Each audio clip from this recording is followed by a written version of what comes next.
Good evening and welcome everyone to the 2023 Annual Spring Candidates Night for the Town of Walpole elections.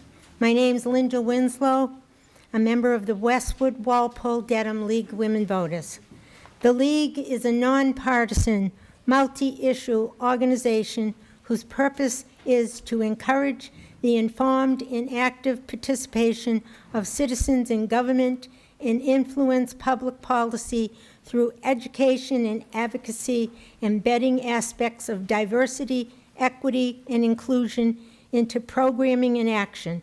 It supports neither party nor person, but strives to inform voters as to the issues and qualifications of candidates. There are 3 contested town-wide races on the ballot this year in contests in precincts 1, 2, 3, and 6 for seats at the representative town meeting. This forum is being taped and will be available on Walpole Media TV, Comcast 8 and 12, and Verizon 29 and 31 several times, and on YouTube on demand prior to the June 3rd election. All candidates for RTM were invited to submit brief introductory videos to the station, and those will be aired along with this program. Citizens of Walpole were invited to submit questions on town-wide issues to the League prior to this evening. We hope that those chosen will be a valuable voter service. Now I'm introducing Ms. Sue Flykop from the Wayland League of Women Voters will once again serve as our moderator. Sue brings with her many years of experience dealing with voter service issues. Please join me in welcoming Sue to the podium.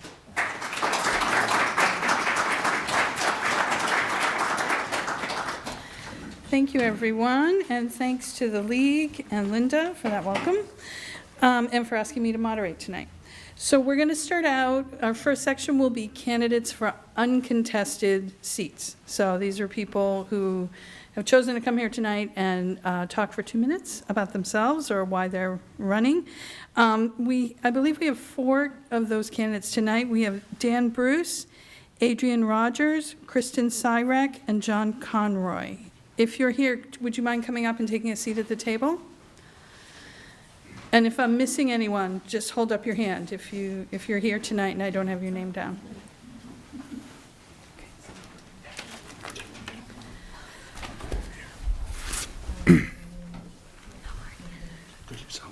Great, so these will be 2-minute statements. And we have our timekeepers here. We have Jane, who's putting out the name tags, and Linda. They're over here in the corner to all you candidates here. And they will be holding up signs for 30 seconds, is it, and 15 seconds, and a stop sign. So you'll have 2 minutes, and let's start with the candidate for moderator, Dan Bruce. Hi, thanks everyone for having me here. Thank you, League of Women Voters. I hope not to take my whole 2 minutes, but I always do, right? So I've been moderator for 6 years now, and I'm really proud of my record as moderator. I think I've introduced a lot of efficiencies to town meeting, and that's what I'm continually seeking to do. My goal there is not just to speed town meeting, but more to basically make it available so that we spend time on the controversial or more significant articles and we move some of the other stuff out of the way. So with that, I've introduced or made use of something that's been there for a long time, and that's the consent agenda, so that we can kind of package things and vote them as one to kind of move things along. I've also, as I think the body knows, I've encouraged and the body has supported speaking limits so that we can get more voters to speak. It's not to quiet anybody in particular. It's more to allow more people to have a speak. And I'm proud to say that we've seen more people come to the microphone and speak and make their opinion known on the matters at hand. I'm also happy to say that as time has worn on, we've had less long-winded speakers like myself to actually come to the microphone and actually, take up time and just kind of go on and on and on. And people have been a little more concise and direct with their comments. At least that's my perception, and I think the body has agreed with that. The other thing that I'm pretty proud of is the representation that I've done on the committees at hand. There was a very big gender imbalance when I came on board. That is now nearly 50-50. Thank you. Told you I'd get close. We've got precinct representation. We've got small business, legal, finance. I try to bring it in from all walks of life and experience to help. So we've also introduced electronic voting, which was basically went by the wayside during COVID as a necessity, but we're looking to bring it back after having multiple standing counts at the last town meeting. So please vote for me again. I got to beat the blanks, folks, and I don't want to just beat them by 1 or 2. Thank you. Thank you. So let's go to the school committee candidates, and in alphabetical order, we'll start with Adrienne Rogers. Hi. So if at first you don't succeed, try again. So here I am. I'm so glad that I did. So I'm Adrienne Rogers, running for school committee. So I've been in education my entire adult life. I have worked in, I earned a master's degree in special education from Simmons University. I've worked in schools, hospital settings, advocacy practice, and most recently, since running for school committee last year, I decided to substitute teach in the Walpole Public Schools. So this past year, I've been in all of the elementary schools to see firsthand what's actually going on in the schools, be with the teachers, be with the administration, talk to parents, be with students. And I think that's just been helpful. I was a teacher my whole life before I became a realtor and became a mom.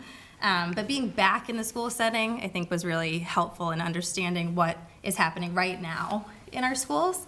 And I have to say, I'm so proud of our school system, of our teachers. We really are doing amazing work. I also spent this year on the financial committee.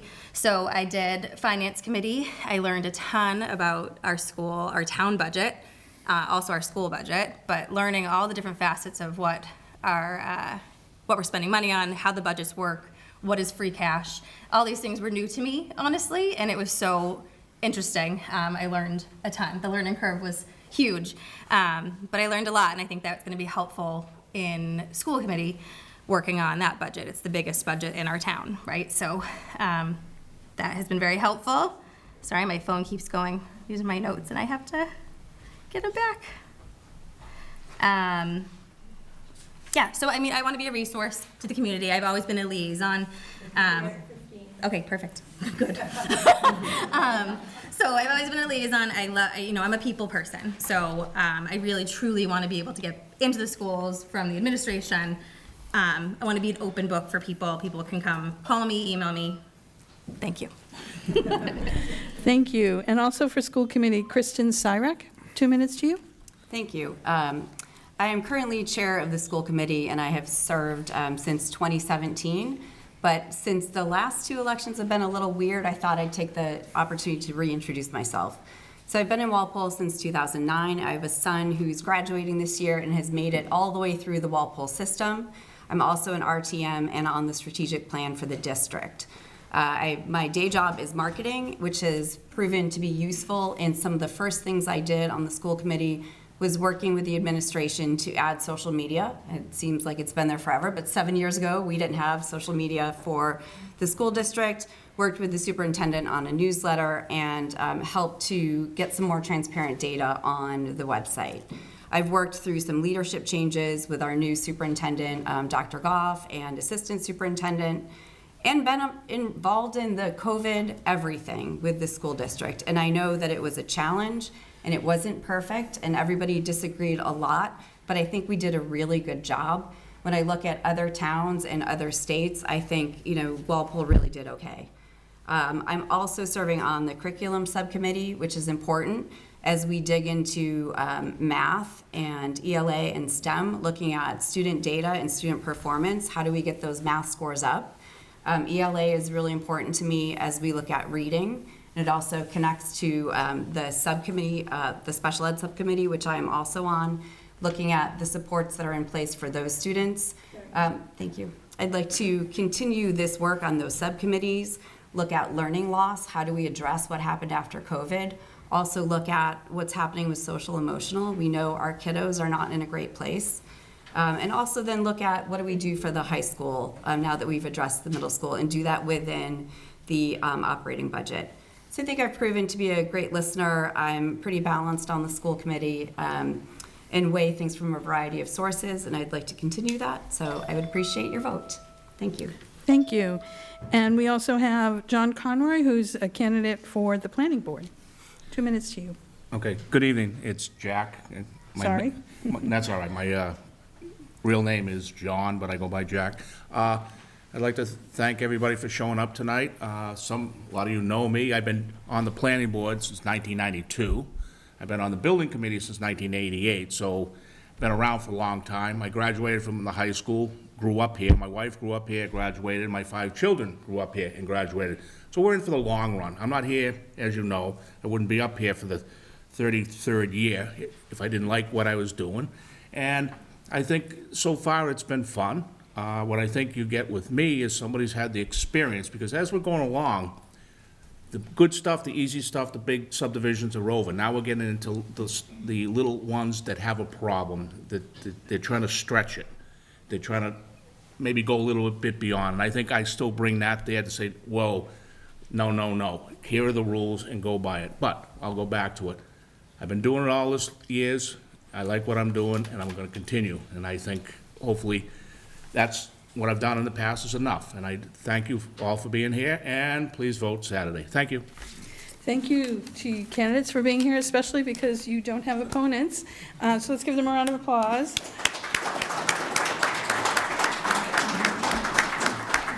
Thank you very much. Thank So our next section, we are going to have 3 sets of people coming up for the 3 contested races.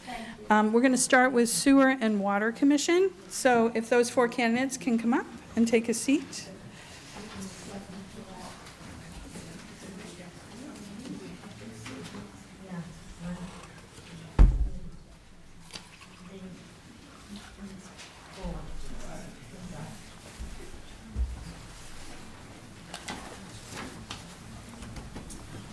How you doing? How you doing? Michael, nice to meet you.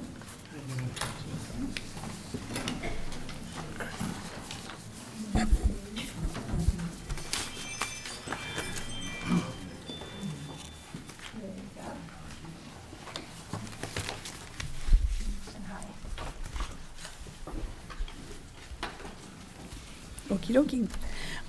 So before we start, I just want to quickly review the format and the rules for tonight for the audience and a reminder to the candidates.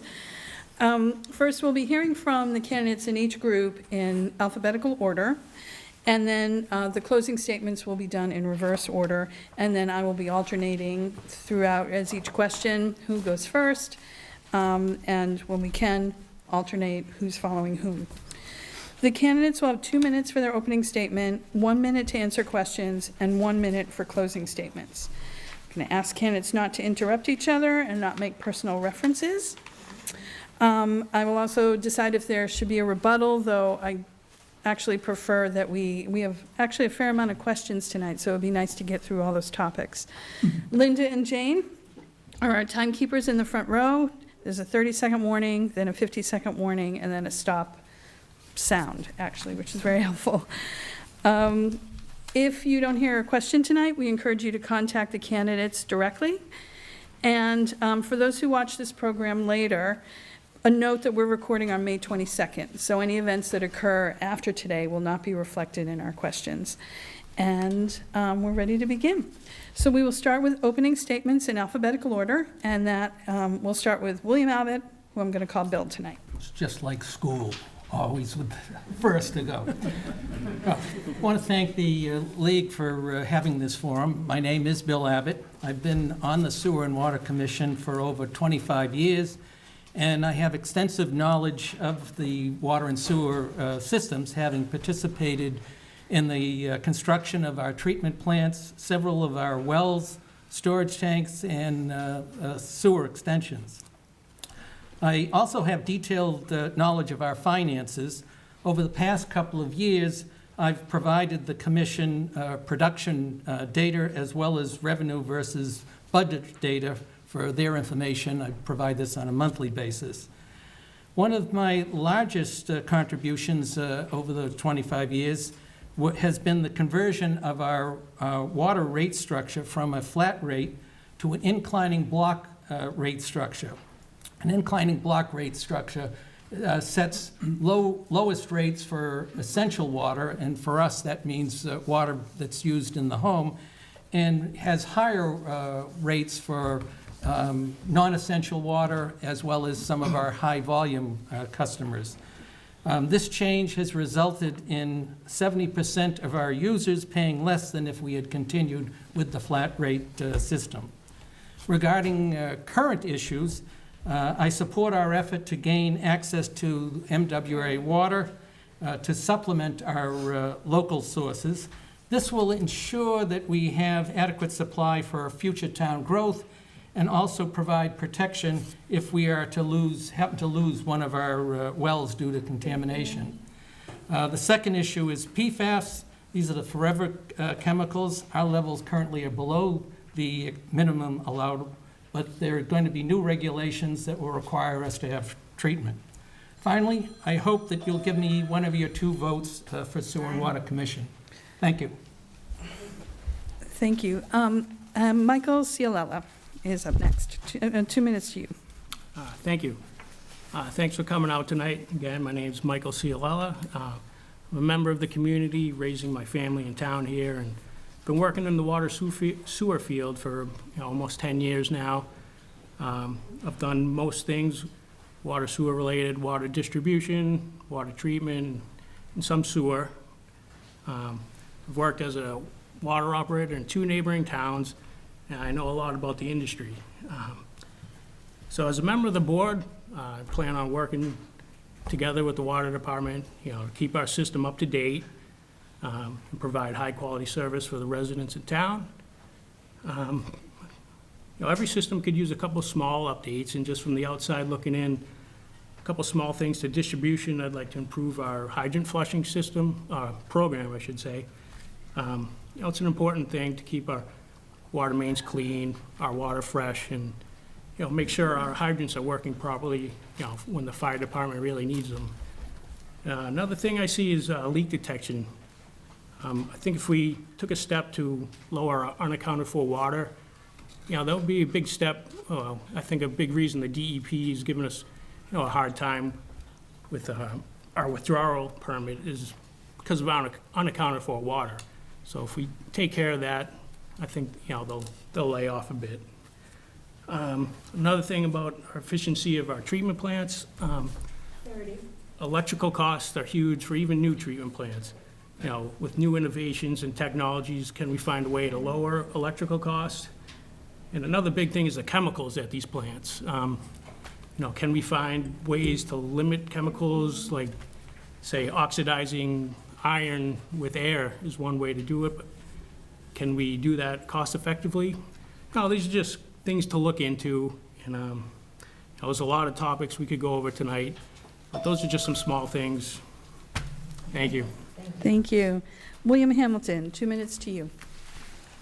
I began work as an engineer in the sewer and water industry.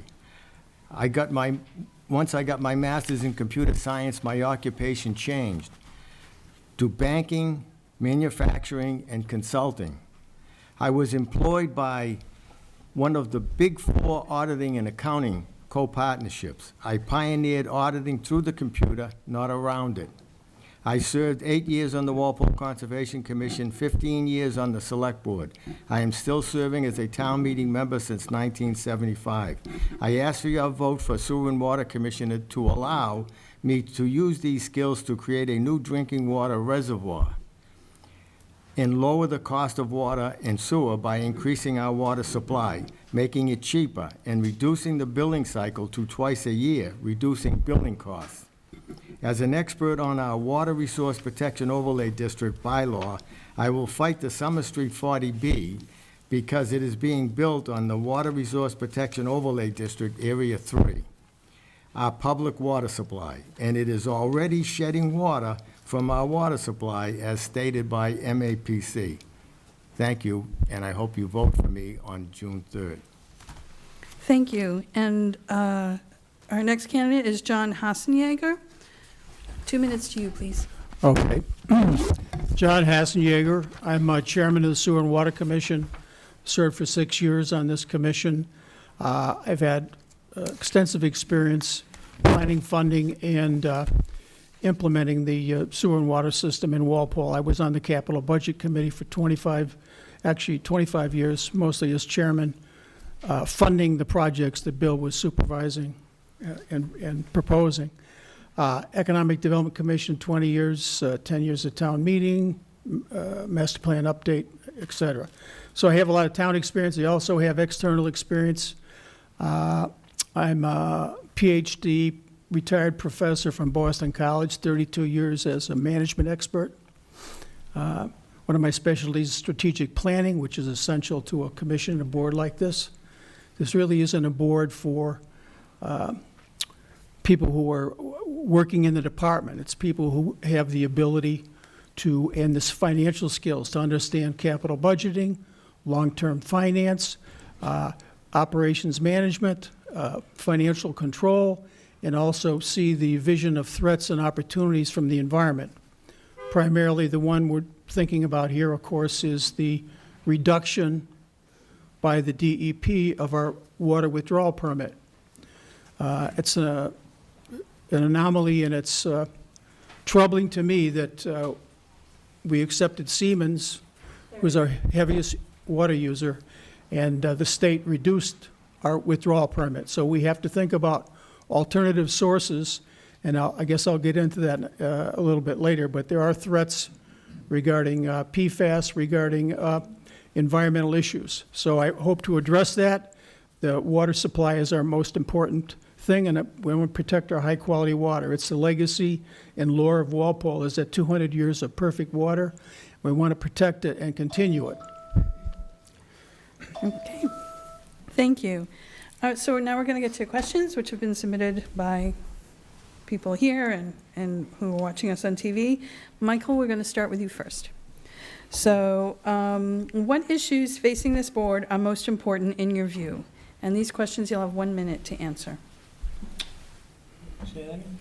What issues facing this board are most important in your view?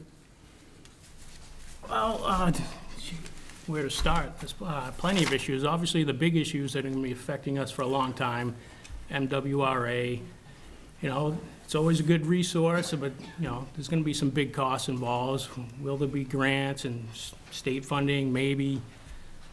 You know, this PFAS thing, same thing. There's litigation out there. Will there be grant money?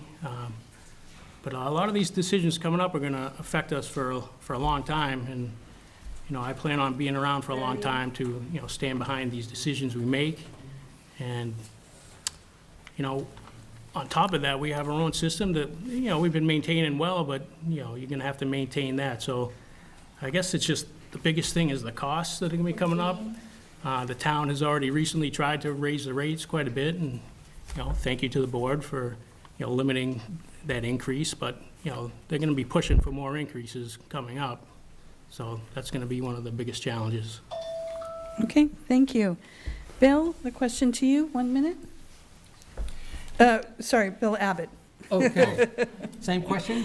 Same question. Okay, the issues are the same that I mentioned in my introductory speaking, would be connecting to the MWRA to supplement our existing water. It would not be replacing, but to supplementing our existing supply. And again, as I'd mentioned, will provide protection for a potential contamination. We've already had problems a few years back of contamination from Route 1. 30. We've also, we have an active rail line that runs through the Minebrook aquifer. The other would be the PFAS. Our current level is within the maximum allowed, 15. But there is a new level that's going to be hopefully adopted soon that will dramatically reduce that, and we will have to have treatment processes added. Thank you. John, the same question to you, 1 minute. Okay, yeah, just not to belabor the MWRA potential supplemental hookup, but that is the critical issue. There may not be significant other alternative water supplies for 20, 30, 50 years from now. And it's the best water in the country, coming from the Quabbin Reservoir. Some of you came to a meeting here last week, 2 weeks ago, about that. They had farmland out there, so they didn't have the mills, the tanneries and stuff to put all the things in the ground. So the water's pure. They don't have the PFAS problem, and they've got the best water in the country. Why we wouldn't avail ourselves of it, I don't know. There are other issues. Customer care, that was my program 5 years ago, trying to get a supplemental hookup. I've been working with the town, trying to get everybody interested. Customer care, that's another issue. Better billing system, getting up to the 21st century. We have a 1980 billing system that really is paper and pencil.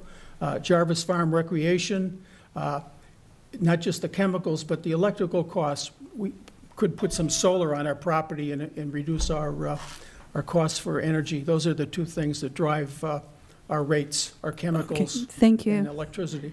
Thank you, John. William Hamilton, the question to you. Yes, one of the most important problems we face in the state of Massachusetts is water. We need more water. I worked with IEP when they were developing the Water Resource Protection Overlay District, and we have no additional aquifers that we can draw water from. That's why I would love to see us take by eminent domain the sludge site, which is in the prison complex safety zone. And the sludge site is equivalent to a water reservoir. So it's compatible with the prison safety zone, and it's something that we need, and it could add to our need for water and make the water cheaper. And I hope that we get support for having this MWRA site converted to a reservoir. And I don't want to buy water from the MWRA. When I was on the Conservation Commission, 80% of Massachusetts was drinking water from MWRA. Okay, thank you. William Hamilton, you're going to be first with this next question. How would you work to effectively collaborate with the DPW and the sewer and water superintendent?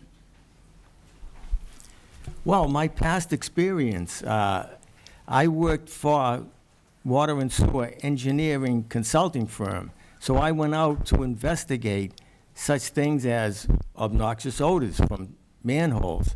And I actually went in the manhole when it wasn't flooded and put in additional monitoring equipment so we could tell when and how the manhole was surcharging and causing an odor. And so doing that, and I can work with the present water and sewer commissioners, was my expertise that I used when I was out in the field doing water projects and sewer projects. And it's very similar to what's happening today. There's been some advancement, but not much has changed. Thank you. Thank you. The question next to John. Do you want me to repeat it? Yes, with the coordinating with the superintendent and the DPW director. Exactly, yep.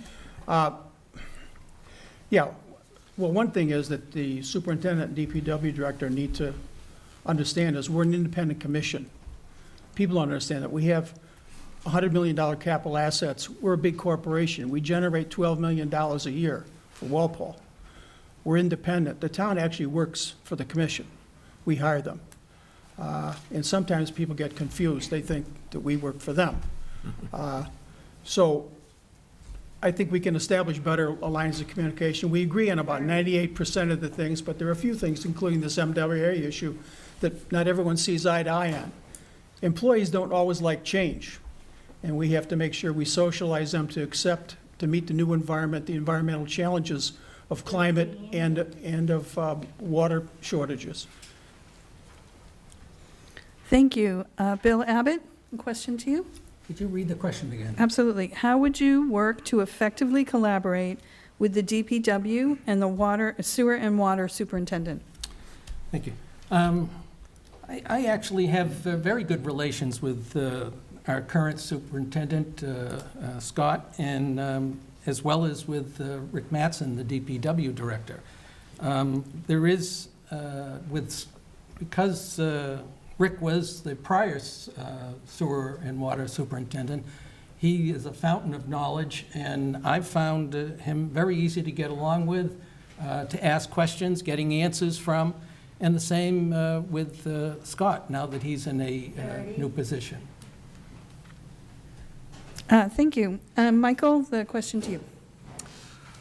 Thank you. Well, I do think that DPW director and the water superintendent should, they were hired for a reason, so they have things they want to do. They should have, we shouldn't really hold back, but we are a little bit of checks and balance. We're here to make sure they're doing right for the community, right? We represent the people in town, so, mainly we'll give our ideas, we'll give this theirs, and, we'll try to come up with a solution that, best serves the whole community.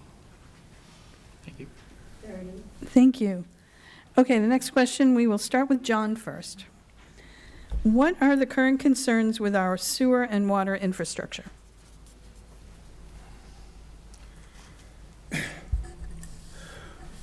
Well, the sewer, we'll start with that. The sewer is actually in pretty good shape. We're, I guess, replacing some lines, and we've surveyed a couple of neighborhoods as far as potential expansion of sewer, which hasn't been receptive by the neighbors. But I would say that I don't see much problem with the sewer side at all. The water is an issue with PFAS. It's an issue with public health. And I think we're addressing that. We're forming a program, and that's nothing you can say in 30 seconds. I'd like about a half an hour, and I could really educate you on it. Oh, but read the brochure. If you read my piece in the handout there, I think you'll understand a little bit more. Okay, thank you. William Hamilton, the question to you next. Current concerns with our sewer and water infrastructure. Yes, one of my concerns is when they built the preserve, they overloaded our sewer system, and it caused obnoxious odors all over the place. The solution back then was to build a second sewer on Washington Street. I'm concerned about that. I would never have wanted to see a second sewer built on the same street. I would have rather seen the sewer made larger capacity so it could handle it and not overload the thing. That with two sewers on the same street, that's double the maintenance, that's adding to our cost, and you'll be doing that double maintenance for 50 to 100 years. And that's the kind of thing I want to avoid. Thank you. Michael, a question to you. I think some of the biggest parts of our infrastructure are probably our treatment plants.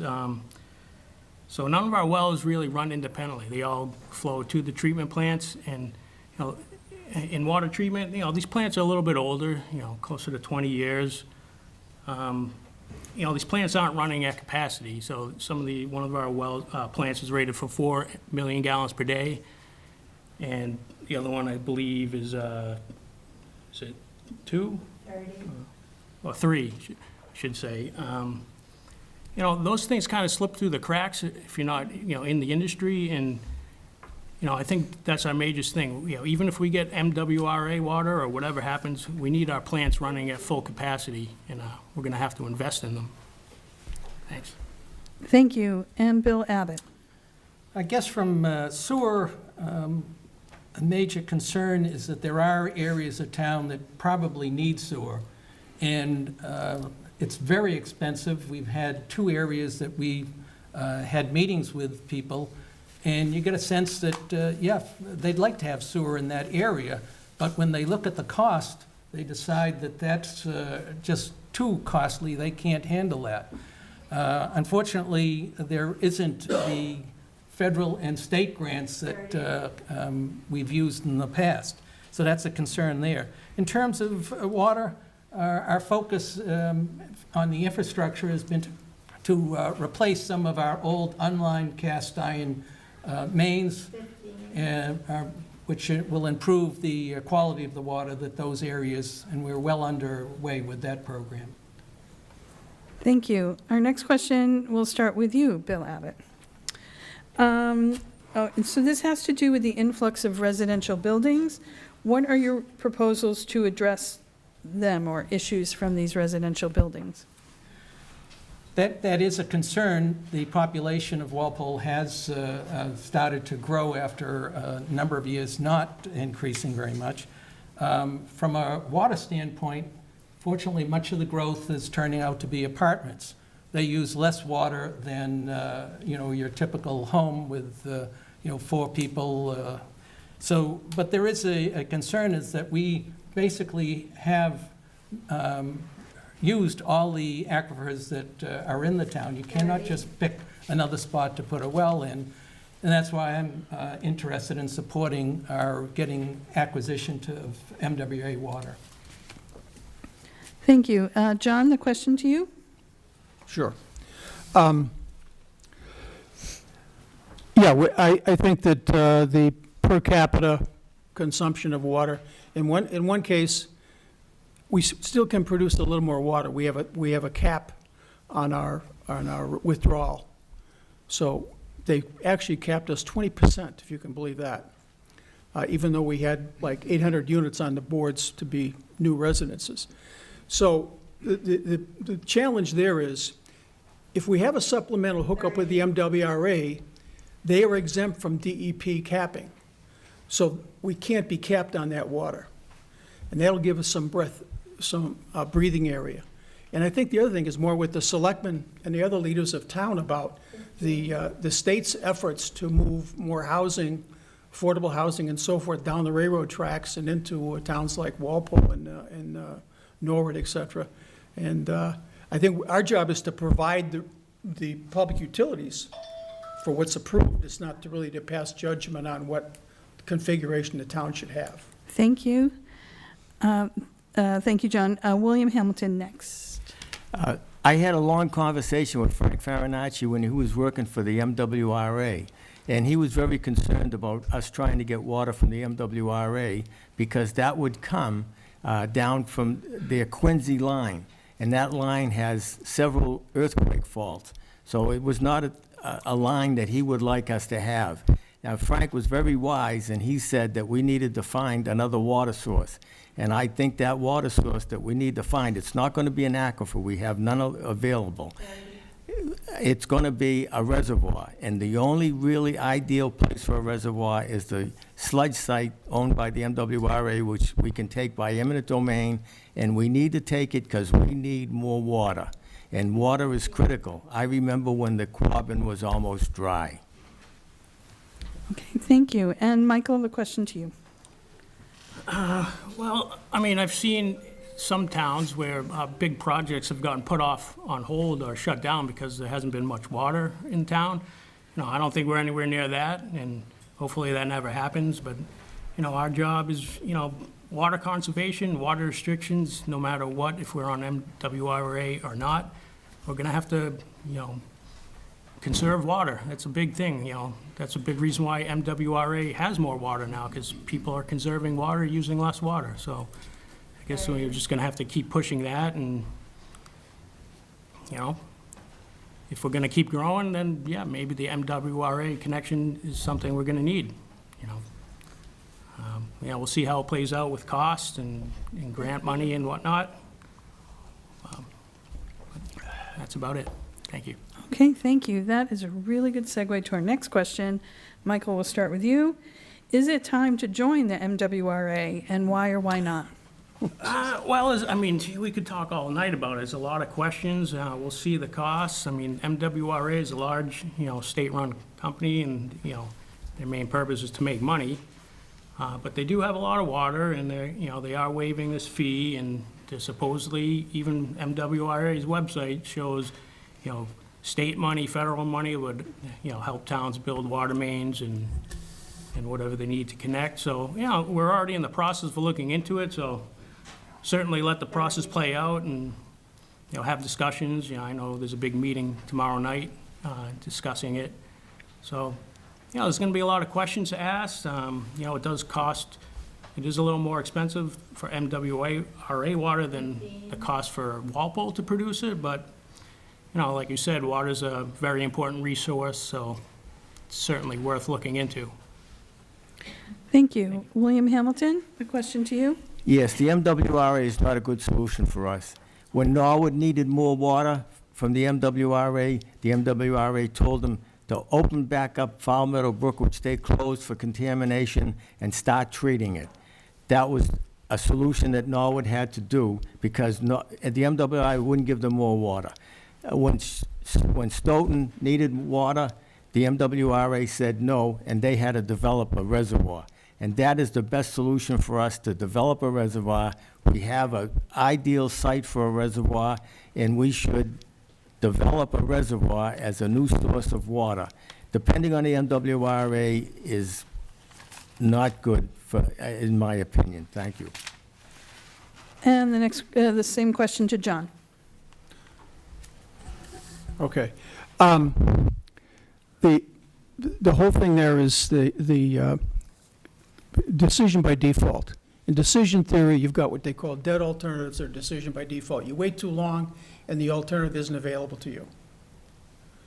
If you tell anyone anywhere else in the country that we passed up the MWRA water, they tell you you're crazy. It's the best water in the North America. They're going to close the door. There's 10 towns competing with us. If Natick and Weymouth go, we're not even going to get in. So people want to sit back and twiddle their thumbs and talk about, is it going to cost 1/100th of a cent more per gallon? I mean, they're so short-sighted. The future of the Walpole depends on this. And I didn't mean to disparage the two staff members, because really the town manager is the person who has not responded to me for 5 years. I've been bringing this to his attention. There's no cost. They've waived the entry fee for us, and people have been dragging their feet. I want to get this ball moving. It's going to start moving tomorrow night. Thank you. And Bill Abbott. Yes, it is actually the optimal time to join the MWRA. They have waived their entrance fee for the, starting in September of last year for 5 years. And that's, if we're able to join the MWRA prior to the waiving the fees, it would cost for $1 million, just the entrance fee, to have access to 1 million gallons a day was $4.5 million, just an entrance fee. It is definitely the optimal time now because there is no entrance fee. You still have the cost of making a connection into Norwood, but that's a relatively small amount. Okay. Thank you. So we're on to our last question, and we're going to start with William Hamilton. There seems to be a perpetual problem with billing. What might be the pros and cons of switching to monthly billing? I think monthly billing would be expensive. I want to lower the water rate by finding a new source like a reservoir. And once we have more water, it would be cheaper. And with cheaper bills, we could bill twice a year like we used to. We used to bill, when I first came to Walpole, I think it was only once a year. A lot of towns still only bill once or twice a year because they have water. We need water. And the MWRA is turning down towns, it's turned down Norwood, and it will turn down us if we need more. So I would say the best thing to do is to go for a reservoir up in the prison safe zone complex. It's a compatible use, it's better than the sludge site, and all the work, all the planning by the U.S. Army Corps of Engineers also was good for us for the reservoir. Everything they've done for the sludge site is useful for the reservoir. And so we could save all that planning and need for new studies. Thank you. Thank you. And Bill Abbott. My concern with monthly billing is, and I don't have an issue whether we do that, is that it's going to cost more. You're going to be sending out, instead of quarterly bills, you'll be sending out 12 bills. That's postage as well as the actual sending of the bills. The finance department has indicated that it's going to require one additional person. Right now, the system that we use, which collects radio readings from our meters, we're only, with our present staff, only able to do 4 to 6 groups in a month, And to do all the groups that we have within 1 month would probably require an increase of staff of maybe 5 to 6 more people, and that would probably increase our water rates by another 5 to 7% just to get monthly billing. Thank you. And Michael, the question to you? Yeah, I mean, I don't really see the necessity for a monthly billing. I've also seen towns that actually only bill twice a year, and, you know, that is kind of ridiculous. But as long as there's a system in place, which I believe there is, you can check in with the town. They know if you have a water leak, they can contact you. You know, if it's the summertime, you're using a lot of water, you can check in to see where you're at. I mean, if you have a small bill in the wintertime, you can overpay and give yourself a credit. So I think it is a waste of resources to have to send bills out monthly, and it is costly. So I just don't see the need for it, really. Thank you. Thank you. And John, the question to you. Yeah, my generation accepts the quarterly bills. Some towns like Rentham have twice a year. The younger generation wants everything now, instantaneous information. They want everything digital on their cell phone, and they're the ones pushing for this. I think there can be a hybrid. I think there can be a system where maybe for a small user fee, we can have a computerized inventory available so they can check their water or pay their bill electronically on a monthly basis. But there are other savings I'm more interested in reducing. We have 26 energy accounts, and I've been trying to get the town to consolidate them and get a lower rate. But beyond that, get into solar and do some innovative things in other cost areas of the sewer budget and water budget. So, you know, my other things other than the MWA are Jarvis Farm, getting better use out of that, and improving the operating expenses, the chemicals and other areas. Thank you. So we're ready to go to closing statements, which will be 1 minute each in reverse order from the opening statements. I just wanted to remind voters that the Sewer and Water Commission, there are 2 seats open for 3-year terms, so you would vote for 2 in the upcoming election. And so let's start with John first. 1 minute to you.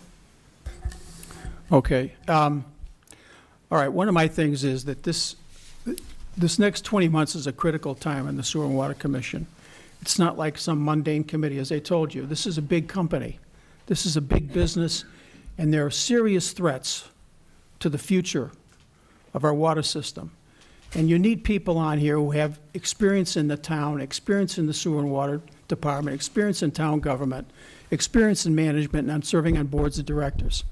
And I've done all that. I've been on board of directors of banks, hospitals, every place you can imagine. I was a consumer affairs director for Michael Dukakis. I worked at the State House. I know state government. And we are part of the MWRA. And we can get this job done. It doesn't cost, there's no admission fee, and we're right on the Norwood border. We make a deal with them. So people should not be afraid of this alternative. And it's just an alternative, but if we don't get the alternative, get it on the table, we're gonna lose it forever. And we'll still look at the reservoir, Bill's Reservoir and other options. But I want to get this thing on the table and lock it in before we lose it. Thank you. Thank you. And William Hamilton, 1 minute to you. I have fought for safe drinking water and good working sewers in Walpole. I have resolved obnoxious odors for sewer manholes in my career. In my opinion, the Summer Street 40B, if built as proposed, will cause obnoxious odors on Washington Street and harm our drinking water. I want the Select Board to take the 94-acre sludge site by eminent domain because it is the last perfect site for a reservoir in Walpole that can supply needed water to Walpole and the prison complex. I want to use my audit and computer skills to make the water and sewer billing computer software fair, accurate, and cheaper for all customers. So on June 3rd, please cast one of your 2 votes for William T. Hamilton. Thank you. Thank you. Michael Cialella? Well, I guess I failed the homework assignment because I didn't prepare a closing statement, but you know, I'd just like to say, you know, I appreciate what everyone's done for this board, and I just think, you know, someone that's been in the industry, I think I can have a lot to offer. Like I said, licensed drinking water professional for almost 10 years, and this is what I do for a living, these same type of things, different towns. Every town's different, but, I'm just trying to do the same, as someone raising a family in town, I want the same thing as you guys. I want affordable, clean drinking water and good infrastructure, and I just think I have a lot to offer the board, and I would appreciate your vote on June 3rd. Thank you. Thank you. And Bill Abbott. Thank you. I've brings 25-plus years of experience with our sewer and water system. I provided, I think, valuable service to the town, and I hope to continue to be able to do that. And with that, I hope you'll cast one of your 2 votes for Sewer and Water Commission on me, Bill Abbott, on June 3rd. Thank you. Please read the candidates guide. There's good information in there. So thank you all.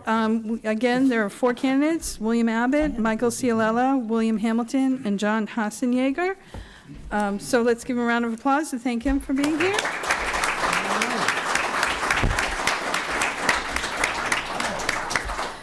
And we'll have a short break while the candidates for Board of Assessor come up. And John. Hey, Michael, I haven't shaken. Okay, we now have 2 candidates up here for Board of Assessors. We have Robert Damisch and Jack Fisher. And this is also a 3-year term, and you will be voting for one of these candidates. So we're going to follow the same format we did last time. We'll start in alphabetical order for opening statements, and that is Robert. 2 minutes to you, please. First off, thank you everyone for coming here tonight, and thank you to the League of Women Voters. It's like a veritable who's who in Walpole. I feel like I'm at the country kitchen on a Saturday morning, So anyways, I am Robert Damisch, and I'm excited for this opportunity to run for Board of Assessors. I got real interested when I watched last year's debate. I was fascinated because Board of Assessors, I didn't know what they even did, really. And I went back, I watched the tape, and I tucked in the back of my mind, maybe I'll run for that next year. Fast forward, here I am. So I'm a long-term resident of Walpole, went through the school system, went to UMass Dartmouth, business graduate. I've been active in politics in Walpole about 15 years. I was an RTM. I was also a library trustee for 6 or 7 years. I was on the Norfolk County Advisory Board. But I'm not an assessor, all right? What I am is I'm a finance professional. So I'm a facts and figures guy. I like numbers. I like to roll up my sleeves. I like to look at procedures. I like to identify where we can make things better. If there's something that's due to the IRS, well, I work for the IRS sometimes. If there's something that's due by a given date to a government reporting regulatory agency, I'm the person who makes sure that happens. In my experience, I'm constantly looking to improve. In working in the corporate world, I learned how to navigate the politics of it, as well as the bureaucracy, I hate to say, but those exist. Some of my goals for this position, if I were elected, elderly property tax relief, I'm sure I'll get a chance to expand on that. Consider the tax shift that would benefit residents. It seems like the assessments are on a runaway train, which is good and bad, values going up, but at the same time, the taxes go up with it. Finally, also identify a way I can help the town grow business and also grow their tax base. Thank you. Thank you. Jack Fisher, 2 minutes to you, please. Hi, I'm John Fisher, though I think everybody here knows me as Jack. Over the years, it's always been a pleasure to be invited to Candidates Night. I've had the privilege to serve on the Board of Assessors beginning in 1989. During this time, there's been significant changes and many improvements to our office. We've gone from a paper system with all assessments done by an outside firm to a fully computerized system with most assessments done in-house. 100% of all statutory and Department of Revenue requirements are always met, ensuring on-time completion of final tax bills. Full property information has been available online literally for decades. The accuracy of our valuations continue at a very high level, as evidenced by a minimal number of requests for abatement. And with additional parcels, commercial developments, and residential dwellings, as well as increased state reporting requirements, our workload has increased significantly, while we handle it with no increase in staffing levels. I'd like to think that I've been a contributor to the positive accomplishments of our offices. Serving as a member of the Board of Assessors is unlike any other office in Massachusetts. Although elected by the voters of Walpole, to fulfill the requirements of this office, one has to be certified by the state. I made the personal decision years ago to not just meet the minimum requirements set by the state, but to gain professional status with coursework and experience through the Mass Association of Assessing Officers. I feel strongly that this allows me to more effectively serve the citizens of Walpole. It's been an honor serving the town as a member of the Board of Assessors, and thank you. Thank you. All right, we're going to jump into questions here, and Jack, we'll start with you first. How would you collaborate with the Assessors Department and contribute to the Board of Assessors? Would you repeat the question, please? Sure. How would you collaborate with the Assessors Department and contribute to the Board of Assessors?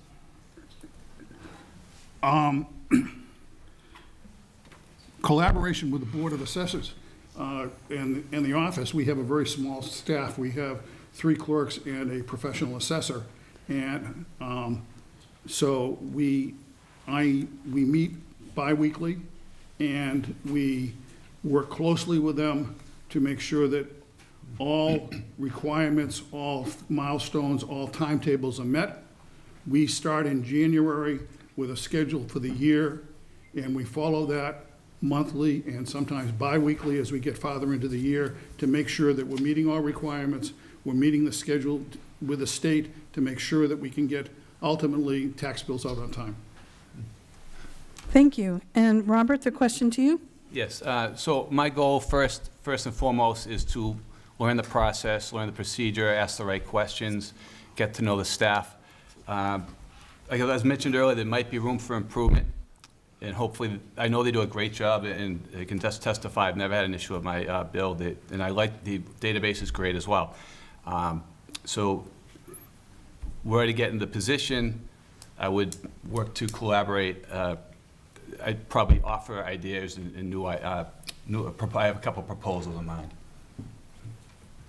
Okay, thank you. So this next question, we'll start with you, Robert. Where do you see, excuse me, where do you see the balance between commercial and residential tax rates? So I know through research, the balance right now is it's about 88% of it is paid by the residents, and about 12, a little less than 12 is paid by the commercial. So there is a tax shift that is decided upon every November when the board goes in front and makes a recommendation to the select board for the upcoming year. And what I would like to see that is maybe move that tax shift a little more in favor of the residents to give them a little tax relief. The issue with if you're paying that out of pocket as a residential property tax, you generally can't write that off, whereas businesses have that opportunity, or businesses do have the opportunity to pass along any additional taxes in the form of pricing. So that kind of levels it out across the town. Thank you. Thank you. And the question to you, Jack. The tax shift question is a difficult question that we struggle with every year, and we go to the hearing with the Board of Selectmen and make a recommendation. The issue, though, in Walpole specifically is that there is so much residential versus commercial that every shift in a tax dollar from residential causes the average tax bill on the commercial side to go up by over $7. So there's a big impact to business in Walpole every time we go ahead and make that shift. It is a tax policy decision, though, of the Board of Selectmen. I'm sorry, of the Select Board, I apologize.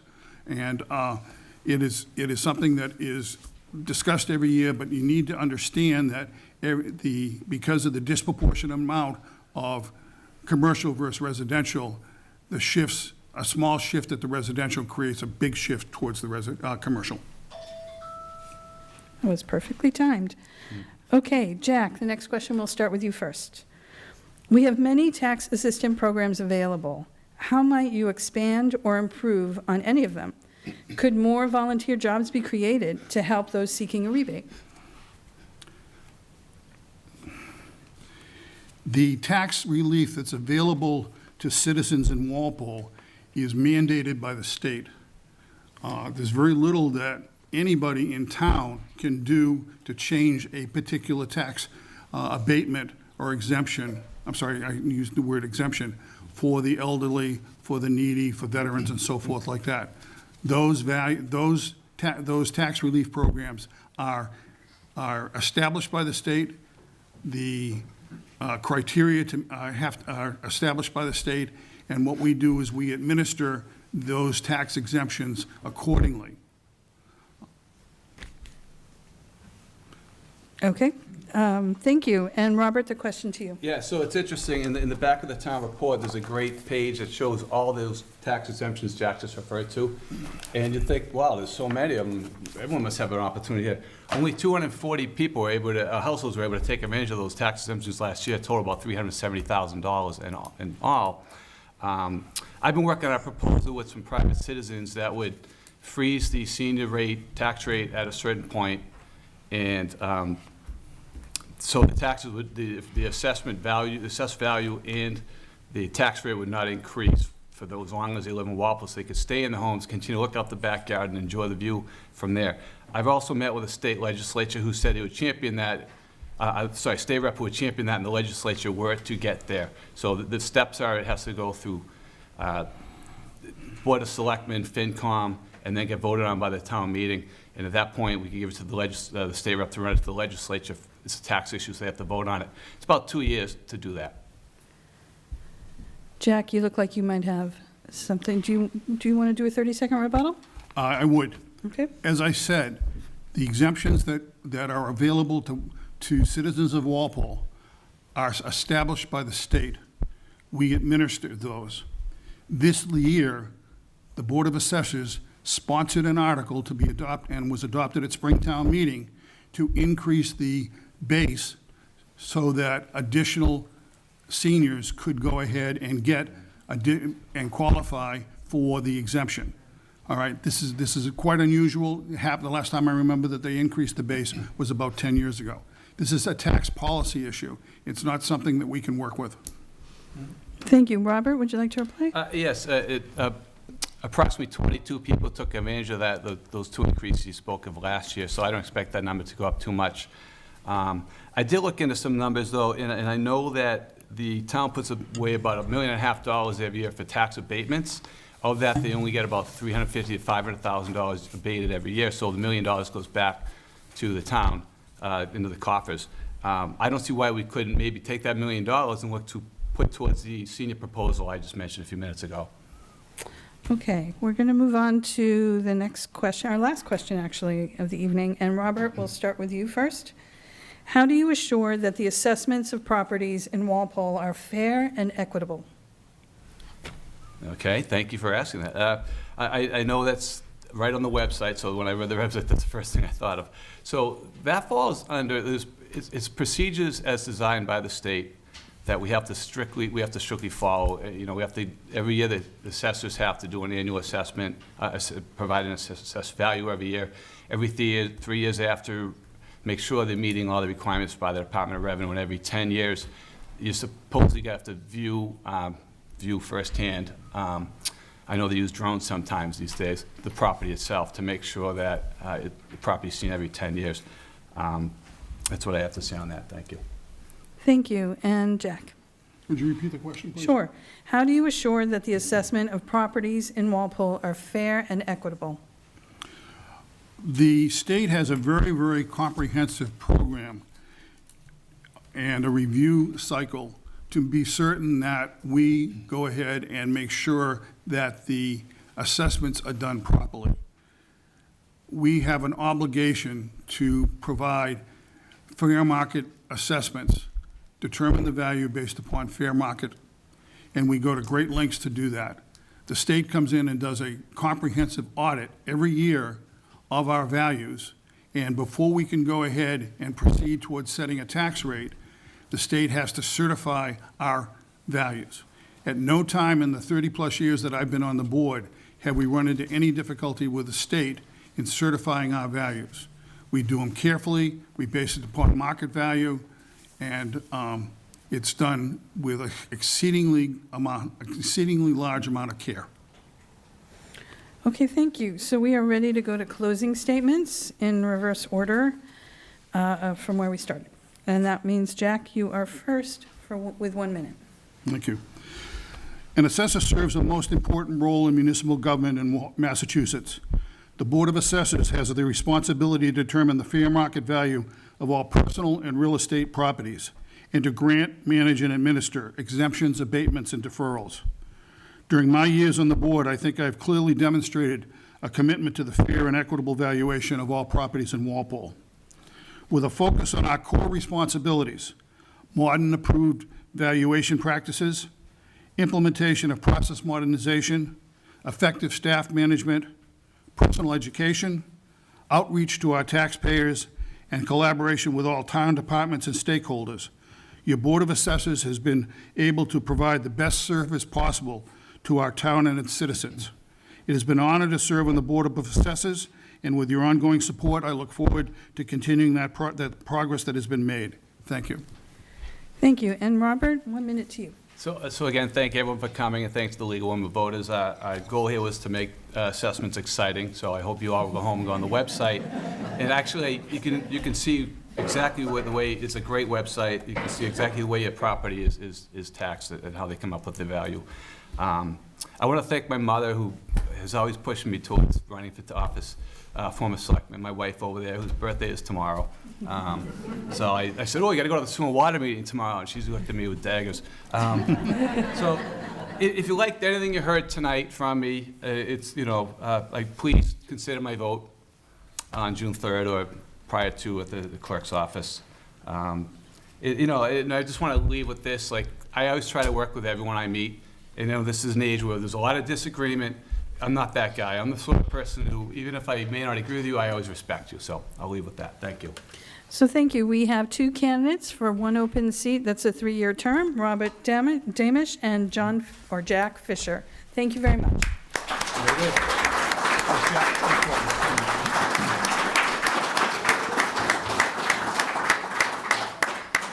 Okay, we're ready for the select board candidates now to come up. Thanks a lot.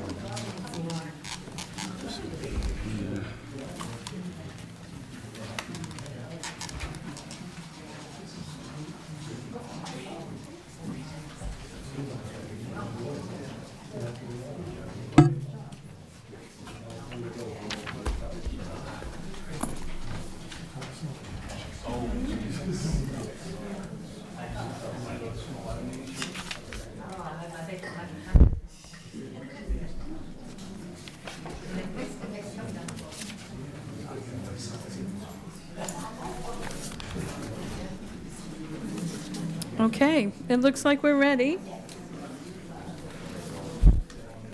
So we're going to get started with the select board forum. We have 2 candidates with 1 open seat, a 3-year term, and we are going to follow the same format. We will start in alphabetical order with Mark Gallivan. His opening statement, it's 2 minutes, please. Thank you. My name's Mark Gallivan. I'm running for re-election for the select board. I want to thank the League of Women Voters and all of you for attending. My wife Nancy and I moved to Walpole almost 30 years ago and raised our 4 children here. They all went through the public schools and had a great education. I've worked since we first moved here to get involved in sort of the fabric of life in Walpole. I've been a town meeting member for 18 years, 6 years on finance committee, 12 years on select board. I've been on the board of youth soccer for 20 years. And a mentor for the high school robotics team. And more recently, I'm a member of the Freedom team. I have 30 years' experience in business, IT, and business consulting. We've accomplished a lot of great things, especially over the last probably 10 years. A lot has to do with infrastructure. We cleaned up the South Street Superfund site, put the Council on Aging there, the police station there, upgraded the fire station, new fire station, DPW, and now we're working on the middle school, which will be fantastic. One of the things that we've tried to do is really work hard on budgeting, being tight with our money, making sure that we save money for reserves. One of the things that we heard recently from the state is April revenues were $1.4 billion below estimate. which may come back to bite us as they work through the budget. I work to support all the businesses in Walpole. One of the things that we did that was great is the Siemens bid. We helped Siemens stay in Massachusetts and in Walpole. So you'll hear more about my discussions as we go along. One of the things that I wanted to let you know is I feel that I have the experience in business and as a select board member to continue in Walpole and do the things that everyone in Walpole needs. Thank you. Thank you. And we have Sarah Khatib as a candidate as well. Sarah, 2 minutes to you. Okay. Thank you. Thanks to the League for hosting this. This is a really important election, and every single vote matters. My name is Sarah Khatib, and I'm running for the Select Board. I really love this community. My family moved to Walpole about 11 years ago, and my husband and I are so happy to raise our 4 children here. I'm running for the Select Board because I think we need leaders on the board that are going to take a proactive approach in planning for the future and building a strong and thriving community for all. I have invested my time and effort into this community, and I have taken an active role in shaping our future. I've proudly served 2 terms on the planning board and 2 terms as a town meeting member. I started the nonprofit Destination Downtown, focused on revitalizing downtown Walpole. I am passionate about community, about housing, economic development, and effectively positioning the town for long-term growth. You know, people are struggling. We have all gone through some really difficult times over the last few years. People have lost jobs and housing, have experienced food insecurity, loneliness, and loss of life. The pandemic has had a major impact on the mental health in many in our community, especially our young people. We need a select board member that can bring the community together and advocate for people-centered, fact-based solutions. In this moment, we need a select board member that understands the needs of the community and can implement policy that meets the needs of today and will position the town for long-term growth. My record is clear. I'm a person of action.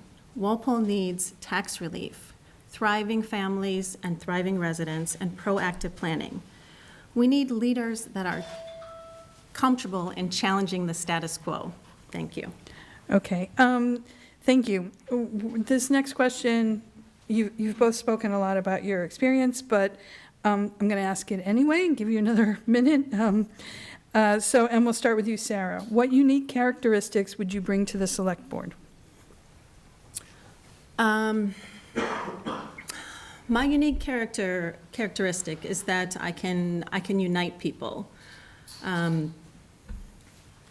You know, I think back to 2018 when I was forming Destination Downtown, and to me, Walpole felt very divided, and actually the country felt very divided. And I really tried to find an issue that could bring the community together, that we could all unite behind, that we could all work towards building a thriving downtown and supporting our small businesses and making it a place where we can be together. And I think we've been effective in creating more unity in the town. And so I appreciate the opportunity to continue that kind of unifying work. Thank you. And Mark, what unique characteristics would you bring to the Select Board? Yeah, I think one of the things that I've done over the years is be able to bring people together and make some decisions about where we'd like to go as a town. You know, I talked earlier about we built a lot of buildings, but it wasn't just about the building, it's about the programs. So we have the new middle school, which allow a lot more programs for the kids. We built the Council on Aging, which really opened up what was a 2-room facility. And now there's so many great programs for the seniors and people who use that facility.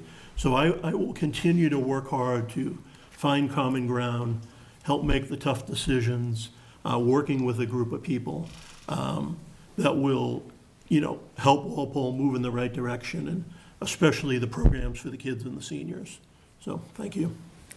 Okay, thank you. This next question, we'll start with you, Mark. What will be your top 3 priorities as a select board member? Sure. So I think the number one priority is to keep the budget stable going forward, continue to build our reserves, keep the schools stable, and moving forward. We don't want to be caught with the state's $1.4 billion shortfall and end up having, some towns are going to be announcing, cutbacks for next year, but we have reserves that we can use to do that. I think the second thing is to keep our eye focused on the future, be proactive and plan for the future. One of the things I talked about earlier was the Siemens deal. We worked hard to keep Siemens in Walpole. I've worked hard for the local businesses, all the businesses in town. On the restaurant front, we did liquor licenses during COVID. We did the outside dining. We've done a lot of those kind of things to allow the businesses and the people in Walpole to thrive, so. Okay, thank you. And Sarah, the question to you, what will be your top 3 priorities as a select board member? Okay. So my top 3 priorities are tax relief, thriving residents and families, and proactive planning. I think the key one of those is really not as good, transparent, proactive planning that we could do. And so how do residents really experience that? Well, they see their taxes going up and up and up, and they really don't understand why. And it's not because they haven't looked into it and they haven't tried to understand, but it's really difficult for the average resident to really understand the budget and understand the town's priorities. And so I think we need to do a better job in budgeting and being more transparent and being clear about our priorities and engaging with the community to make sure that our priorities are aligned with our budgets. Okay, this next question will be for Sarah first. You actually already sort of answered it. Of your priorities that you mentioned, what is the most pressing issue facing Walpole in the coming year, and how would you address it? So I don't know if you want to expand on that or choose one of the other priorities you mentioned. Yeah, so I'll just expand on it a little bit. I think we can do better with our budgeting. I think the town administrator, the select board, the finance committee, I think they all are working hard and they're dedicating themselves to really developing a good budget. But there's room for improvement, and I think we need to do better in really analyzing historical data, making it clear our current year's budget, like where are the priorities, and we also need to do a much better job in projecting our long-term expenditures so that everyone can understand what's coming up, like what are we planning for, what are the priorities, and that way we can inform our decisions on this year's budget, not just looking for savings or spending money. We have to have a plan, a 20-year plan for the way that we want our town to go forward. Thank you. Okay, Mark, which of the priorities you mentioned do you feel is most pressing for Walpole in the coming year, and how would you address it? I think I'll also talk about the budget. I mean, one of the things that we have in Walpole is a software product called ClearGov, which allows you to go take a look at the town budget and drill down deeper and deeper. We have a lot of great budget steps. The budget starts with the town administrator meeting with the department heads and talking about what's needed department by department. One of the things that then happens is the select board weighs in. It goes before the finance committee. The finance committee meets at least 20 times a year. All of those meetings are on TV. And I think that one of the things that people can do is watch some of those meetings, dig in a little deeper. The select board also has open forum every single time we meet. So if people have budgetary issues or questions they want to ask about the budget or where we're going, we can talk about those things. We also have a 30-year look ahead for our debt schedule, which is really all our building programs and replacements, and a 5-year capital budget looking ahead. So thank you. Thank you. This next question will start with you, Mark. Do you believe we should rewrite our zoning to benefit Walpole with an effective balance of residential and commercial needs? Yes. So I'm a big believer that our zoning should be cleaned up.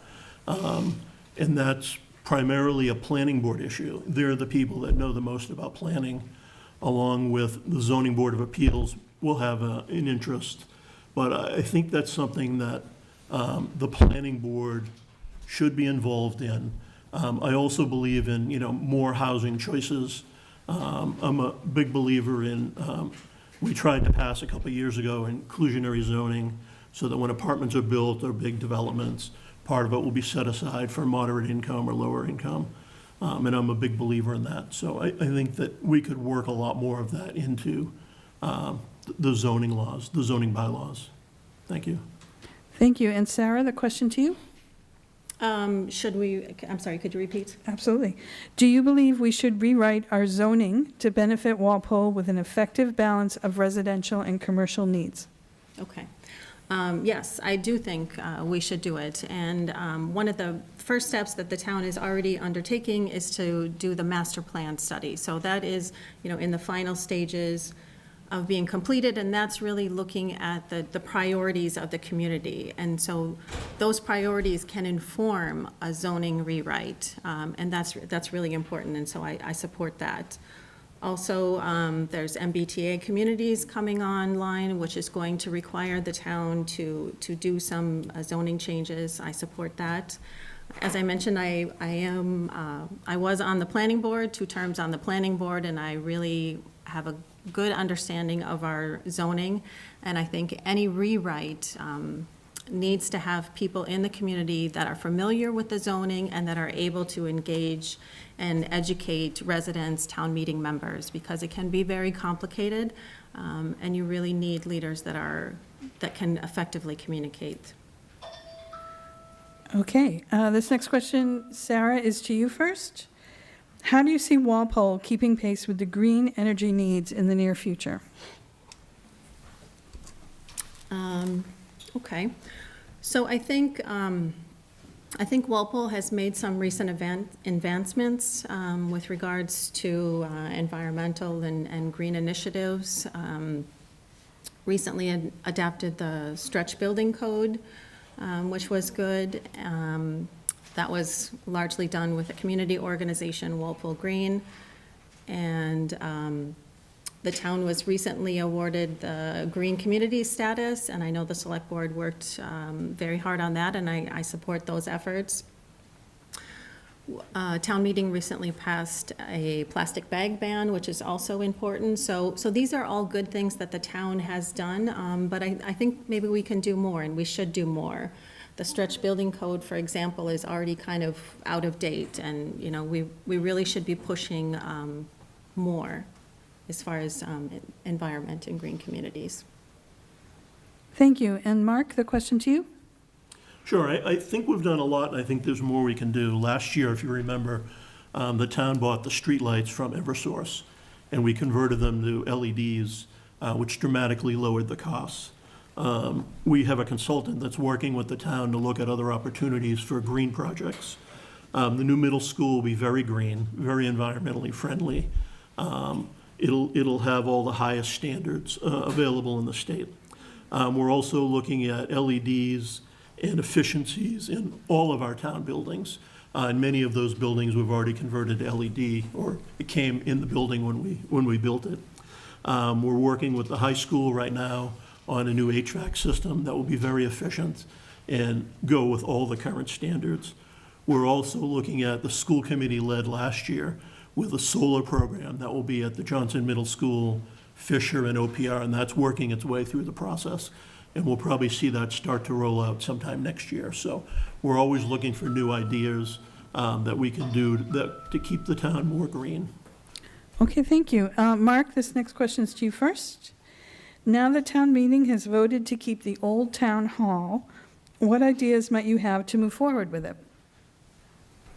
So, one of the hard things is I love the old town hall building. I think it's a great building. One of the issues is we've put out 3 studies. We've had people tour the building, And the thing that we've heard from everybody who's gone through, including the 3 studies, is that if we invest $8 million in the building, we'll have a building worth $4 million. And at that point, it could be used for senior housing, veteran housing, office space, any of those kinds of things. So we have a problem. I mean, one of the things that we can do is take a real look at, are there any grants? We've asked for grants. The state put us on one of their programs on the bond bill, that if the bill ever got passed, we would get money to put into the building. We're gonna have to put about $1 million into the building in the next year or two to tighten up the roof and those kind of things. So I think it's about getting grants to try to defer some of those costs. I don't think we want to be putting $8 million into a building and have it be worth $4 million. So we'll have to figure that out over time. Thank you. And Sarah, the question to you? Okay, just to recap kind of what has happened. So recently, town meeting had considered an article brought by the select board to authorize them to lease, convey, or sell the Old Town Hall. So the Old Town Hall, I would say, one of the most iconic structures in Walpole. Town meeting did not approve that, so they did not authorize the select board to sell that. I personally am happy about that. I think the town should really retain control. But I do understand people's concern with costs, and that is definitely an issue. So what are we going to do? Well, we need a plan, right? And we don't need a plan for today. It's going to take some time and effort to make the repairs and to invest in that. But with a 10 or 20-year plan, we can retain that important structure for the community and bring it back to community use. Okay, thank you. Well, you are almost done. We just have closing statements left, which are 1 minute each, and we go in reverse order from the opening statement, which means 1 minute to you, Sarah. Okay, thank you. Thank you again to everyone who's here and who's watching. I really enjoyed it. My name is Sarah Khatib. I'm running for the Select Board. I am always learning and always looking for opportunities to improve the town and bring people together. I'm leading a coalition of residents and businesses that are interested in building a strong and thriving community for all. We need a select board that can bring people together. Walpole needs a select board member that understands the needs of the community and is able to position the town for the needs of today and for our long-term goals. We need tax relief, thriving residents and families, and we need proactive planning. My name is Sarah Khatib, and I humbly ask for your vote for the Select Board. I'll be available after the event to answer any questions and to hear from you all. I really want to hear about what's important to you. You can email me at sarah4walpole@gmail.com. Thank you. Thank you. And Mark, 1 minute to you. Sure. Thank you for listening today and being part of the democratic process. I think this is a great process. In closing, I have a lifetime of experience in business and government, bringing people together to solve problems and accomplish shared goals, sometimes through compromise and difficult negotiations. I am proud of what we have accomplished together over the last 12 years. Couple of key bullet points, I'll still talk about the budget. Our goal is to keep the budget strong in Walpole. We do need to raise, although it's unpopular, taxes by 2.5% a year so that we can afford to move our salaries forward and stay competitive with our employees, to put it in, continue to build our reserves. I'm very strong supporter of the Walpole Public Schools. I believe we need more housing choices in green communities. I think those are sort of the 5 key areas. Our town is a great place filled with great people. I'll continue to work hard every day for a strong future for all of us. I ask you to consider me with your vote on June 3rd. Thank you. Okay, thank you. And before everyone jumps up, because this happens at the end of every time, and before we thank Mark and Sarah, I just want to read a few announcements. Thank you to Walpole Media for their technical support in producing this program, way back over there, and for the Walpole Public Library for hosting the event. Walpole's election will take place on Saturday, June 3rd. Polls will be open from 8 a.m. to 8 p.m. The last day to register to vote in this election is on Wednesday, May 24th, this coming Wednesday, until 5 p.m. Please visit the town clerk's website for complete election information. The League of Women Voters reminds you that democracy is not a spectator sport, so please take time to vote. I want to thank Mark Gallivan and Sarah Khatib. They are both running for one seat on the select board with a 3-year term. So let's thank them.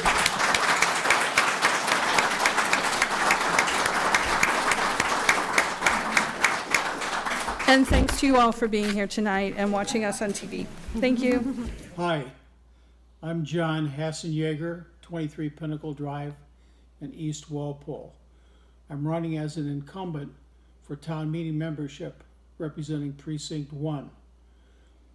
I've contributed to Walpole as being chairman of the Economic Development Commission, Capital Budget Committee, and the Sewer and Water Commission, along with other experiences that allow me to make wise votes and recommendations to serve the people of Walpole and particularly East Walpole. We want the best quality of life environment for our community. We consider the wants and needs of our singles, our families, our students, our seniors, and actually everybody in Walpole. We strive to balance community services with the responsibilities for education, public health, and public service. And public safety, excuse me. I want to focus on the future as well as the present. In the upcoming town meeting, we have some major issues facing us with climate change, with global warming, with the energy crisis, with the move to EVs, and some of the responsibilities the town is going to have to pick up to adapt to the changing world economy and environment. I hope to have the support of all the representatives in this district and the residents as well.